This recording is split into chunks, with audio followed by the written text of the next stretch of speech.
నాకైతే తెలిసి.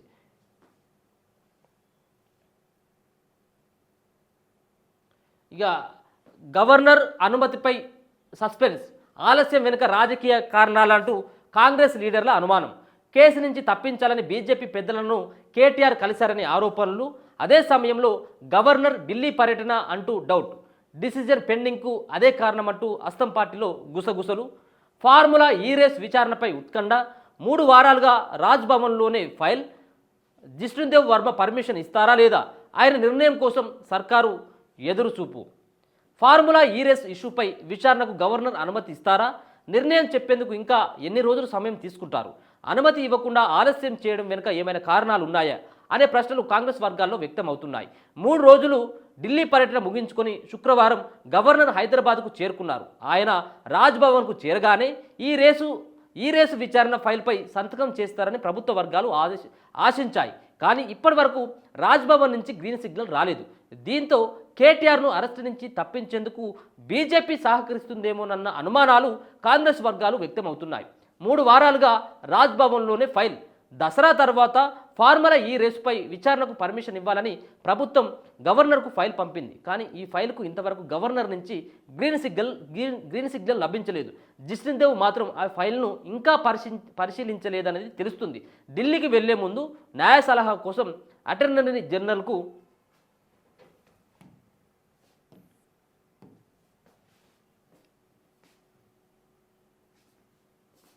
Governor office నుంచి లేఖ వెళ్ళిందని ప్రచారం జరిగింది.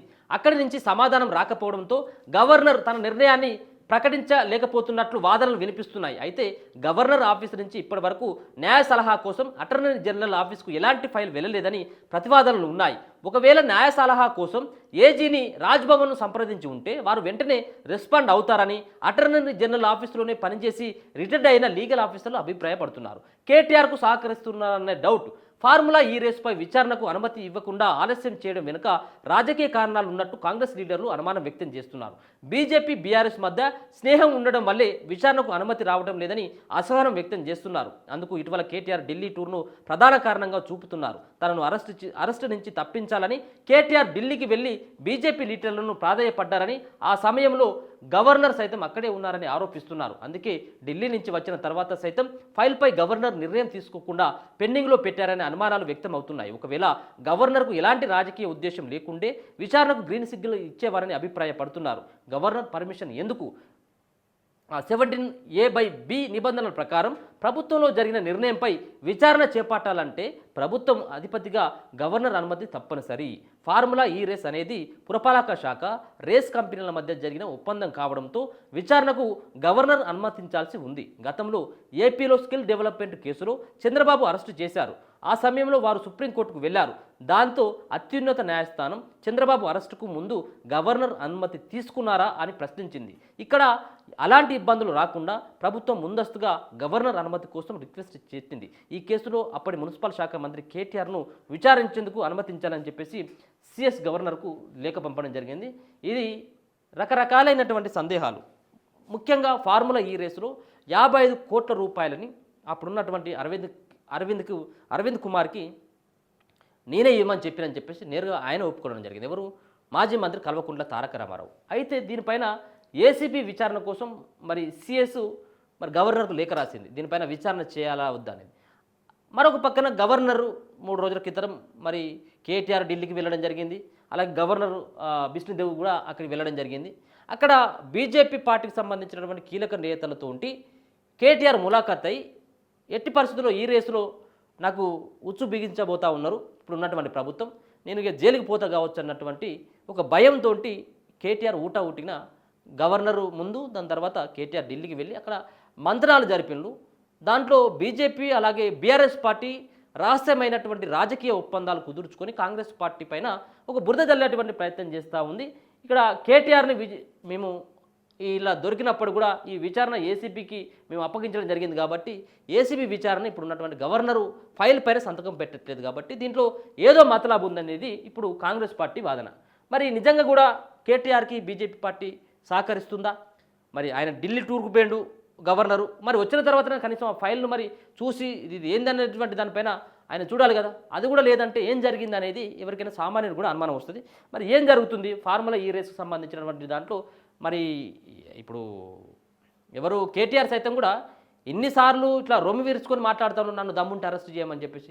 మరి ఎవరిని చూసుకొని ఆయన అంత విర్రవీగిపోతా ఉన్నాడు అనేది కూడా ఇప్పుడు మనకు తెలియాల్సినటువంటి అంశం. ఎందుకంటే దీంట్లో ఎందుకు అడుగుతా ఉన్నానంటే, ఆయన అన్నిసార్లు అంత ధైర్యంగా నన్ను అరెస్ట్ చేయరు అని చెప్పేసి అన్నా కానీ మరి ఎందుకు చేయట్లేదంటే, మరి వెనుకమటి ఇంకా తెర వెనుక రాజకీయం ఏమన్నా జరుగుతూ ఉన్నదా?